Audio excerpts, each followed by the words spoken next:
지금 우리가 양재츠 중국의 외교 담당 중국 공산당 간부가 와서 서훈 안보실장하고 지난 주말에 부산에서 회동하는 걸 보니까 심히 걱정이 안 될 수가 없습니다. 우리 대표님께서도 말씀하셨습니다만 이 문제는 굉장히 중요한 문제입니다. 왜냐하면 지금 딱 여기서 우리가 외교적인 그런 수를 잘못 두면은 큰일 날 수 있는 그런 아주 위기에 미중 간의 갈등 구조 속에서 서훈 안보실장이 과연 안 해야 될 얘기를 했는지 이건 우리가 뭐 알 수 없습니다만은 짐작컨대 이 친중 정권은 되도록이면 뭐 빨리 코로나 문제가 뭐 이렇게 정리되는 대로 시진핑이 좀 여기 왔으면 좋겠다 이런 이야기를 했었을 거라는 추측을 해볼 수 있는 것은 개연성이 충분히 있다. 그래서 이런 잘못된 친중 외교 노선을 계속 가지고 간다는 것은 대한민국을 자살골로 넣는 거나 똑같은 것이다. 이런 말씀을 드려야 될 겁니다. 그래서 저는 양재츠하고 서훈 안보실장이 무슨 이야기를 했는지 이 중요한 시점에 국민들한테 좀 공개를 해줄 것을 공식적으로 우리 공화당 이름으로 요청하는 바입니다. 물론 뭐 언론 보도는 보니까 양재츠 그 국무위원이 와서 다자간 협력을 강화한다는 이런 좀 두리뭉실한 이야기를 하면서 미국의 안정 노선에 대한민국이 적극적으로 참여 안 했으면 좋겠다. 또 화웨이 반도체 문제, 미국이 압력을 넣고 있는 문제, 한국에서도 좀 미국이 요구를 적극적으로 안 받아들였으면 좋겠다. 이 정도의 추측성 이야기가 나옵니다만은 제가 보기에는 이건 하나의 그냥 넋두리 같고 실질적으로 가장 중요한 문제들이 지금 대한민국의 헌법에 반하는 그런 논의들이 실제로 있었을 것이다. 이런 추측을 하면서 그런 대화록을 좀 공개를 해서 이거 까딱 잘못하면은 구한말에 대원군이 세국정체가 나라 다 거덜냈듯이 비슷한 결과가 있기 때문에 요청을 하지 않을 수 없겠습니다. 아까 말씀하셨듯이 지금 중국은 흑룡강성 백두산 일대 등평 미사일, 중거리 미사일 1600기를 지금 배치하고 있는 상황인데 이거 하나만으로도 대한민국은 지금 중국 공산당이 그동안에 해온 국제사회에서의 그 상식을 벗어나는 국제법을 지키지 않는 이런 행태를 보아가지고 우리가 북한 핵 문제도 중국 공산당이 적극적으로 협조해서 그동안에 그 문제를 좀 막았기를 바랬고 그렇게 하길 바랬는데 결론적으로 여러분도 알겠습니다만 미국 국방부 산하 육군부 보고서 보셨죠? 며칠 후에 저도 여기 아까 자료를 보았습니다만 24일날 332쪽 북한 전술보고서라고 노스코리안 태틱스의 보고서 보니까 북한 핵탄두를 지금 60개까지 갖고 있고 올해 안에 100개까지 만들 수 있는 능력이 있고 이것뿐만 아니고 지금 생화학 무기를 말이죠. 2,500톤에서 5,000톤까지 갖고 있다. 탄적은 1kg만 서울 상공에서 퍼뜨리면 5만 명이 즉사한다.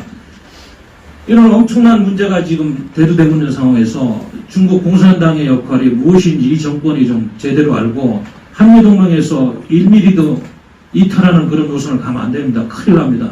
우리 대한민국 국민들의 생존권을 절대로 보장할 수 없는 이런 중체대한 시점이다. 이런 말씀 드려야 될까. 실질적으로 시진핑 주석이 한국에 오는 거는 물 건너간 거 아닙니까? 이 미국은 끝났다고 보고요. 왜냐하면 리커창 지금 총리가 올해 11월에 한중일 정상회담 때 오면은 그걸로 이제 뭐 대치되는 걸 알고 있는데 왜 자꾸 이 카드를 가지고 이렇게 언론 플레이들을 하고 이러는지 저는 이해를 못하겠어요. 정말로 한미동맹에서 이탈하는 그런 단 한마디의 말이라도 서훈 안보실장이 했다면 이건 대한민국 역사를 뒤집는 일이기 때문에 분명히 이건 공개를 해줘야 된다고 봅니다. 국제사회에서도 여러분도 알다시피 그 패권 안정 이론이라는 게 있습니다. 미국이 지금 패권 국가로서 물론 뭐 중국이 G2 국가로서 경제적으로 많이 향상이 돼 있고 미국 협력구도에서 지금 국제사회를 이끌고 있는 축이긴 합니다만 이렇게 중국 공산당이 남중국해라든지 대만 문제, 홍콩 문제 이런 데서 미국과 엇박자를 내면서 급격하게 지금 악화된 갈등 구조를 하다 보면 한반도에서 전쟁의 불꽃이 튄다는 그런 보고서들이 쫙 그렇게 나오고 있는 상황에서 정말 조심해야 되고, 문재인 정권이 잘못된 인형으로 자꾸 외교 정책을 정말 그 잘못된 주사파의 그 아주 협소한 시각으로 말이죠. 잘못 가져가다가 구한말의 그런 외교적 실택을 되풀이하는 그런 일은 있어서는 안 되겠다는 말씀을 드리겠습니다. 또 제가 어떤 학자 이야기를 들으니까 실질적으로 한미동맹에서 이탈해서 주한미군 철수하면 대한민국 경제는 3시간이면 다 붕괴된답니다. 이걸 알고 우리 국민들이 이 정권이 하고 있는 친중 노름에 대해서 정말 잘 알고 있는지 걱정을 하지 않을 수 없다, 이런 말씀 드리겠어요. 저도 지난번에 말씀드렸습니다만 지금 체제전쟁이, 이념전쟁이 끝나지 않은 한반도에서 이렇게 이 정권이 물타기 하고 코로나 문제 가지고, 물론 국민 건강권은 중요합니다만 자꾸 정치적으로 악용하고 이런 건 절대 안 된다. 노재범 전 총리도 말씀하셨잖아요. 비슷한 시각에서. 지금 대한민국은 전체주의 대 자유민주주의 체제 대결이 와중에 있다.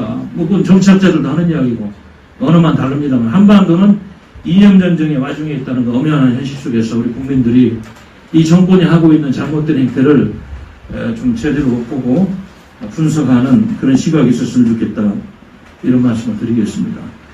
그리고 좀 전에 말씀하셨습니다만 지금 국제사회에서 이 문재인 정권에 대한 비판의 칼날이 계속 지금 날카로워지고 있어요. 지난주에도 미국의 양심 있는 사람들이 문재인 대통령한테, 문재인 씨한테 서신을 보내서 탈북자 문제, 이런 문제, 그거 절대로 국제사회 관례라든지 양심상 국제법에 어긋나는 그런 탈북민에 대한 탄압, 북한 인권운동에 대한 탄압을 중지해달라는 서신을 보냈듯이, 아까도 말씀하셨습니다만 이코노미스트도 내면적인 권위주의가 지금 팽배하고 있는 대한민국 문재인 정권의 독재라고 하기에도 좀 부드러운 이야기죠. 어떻게 보면 전체주의적인 이런 잘못된 행태에 대해서 비판하고 있습니다. 그래서 지금 가짜뉴스로 자꾸 그거를 좀 가짜뉴스를 핑계로 언론을 탄압하려고 그러고, 또 여러분도 알다시피 지금 정치와 미디어를 가지고 자꾸 양극화시켜서 자신들이 편 쪽으로 끌어들여서 그것이 아니면 마녀사냥해서 상대방을 죽여버리는 이런 잘못된 언론 정치 문화도 양성하고 있고, 여기저기에서 지금 자신들의 진영에 충성하는 사람만 대한민국 국민이고 반대하고 비판하면 마치 잘못된 사람인 것처럼, 이런 정부의 흐름에 대해서 국제사회에서 이코노미스트도 지금 글을 나왔습니다만은 계속된 비판이 나오고 있는데, 이렇게 가다가 나중에 더 악화되면 대한민국은 이제 상당히 어려워지는 나라가 되고 모든 것이 다 끝날 수가 있다, 이런 걱정을 하지 않을 수 없습니다. 그래서 우리 당에서는 뭐 어려운 상황이고 어려운 정국입니다만 어떤 혈안별로 우리가 할 수 있는 것을 좀 어떤 형태라든 뭐 소수의 기자회견이라도 통해서 하던 계속 목소리를 내는 그런 작업이 필요할 것 같습니다.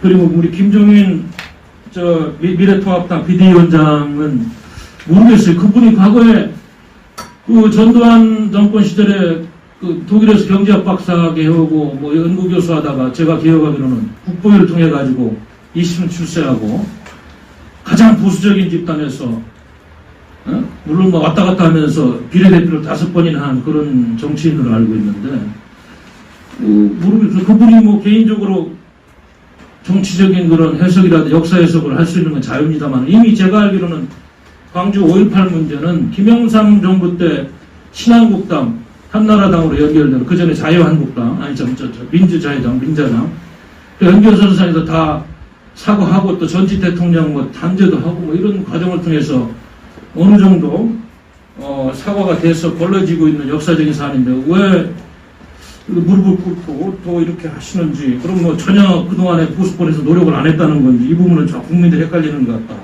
또 알다시피 작년에 총선 이전에 이종명 의원, 김순례 전 의원, 김진태 전 의원이 한 발언을 가지고 당에서는 제명까지 하고 이런 조치한 기억도 있는데, 마치 보수는 광주 문제에 대해서 전혀 조치를 취하지 않은 것처럼 사과만 하고 이런 거에 대해서 과연 우리 보수권에서 어떻게 해석해야 되는지 좀 면밀하게 봐야 되겠다, 이런 생각이 듭니다. 역사에 아픔이 있습니다만은 역사를 해석하고 또 우리 국민들이 납득할 만한 객관적인 그런 결과물을 내놓고 평가하는 것은 한 사람의 감정적인 문제를 떠나서 이건 역사에 시차를 두고 두고두고 차분하게 할 일이지, 이렇게 정치적으로 민감한 사안에 대해서 마치 과거에 사죄도 안 한 것처럼 그렇게 막 계속 이력적으로 하면 국민들이 헷갈릴 것이다. 이런 말씀을 드리겠습니다. 감사합니다.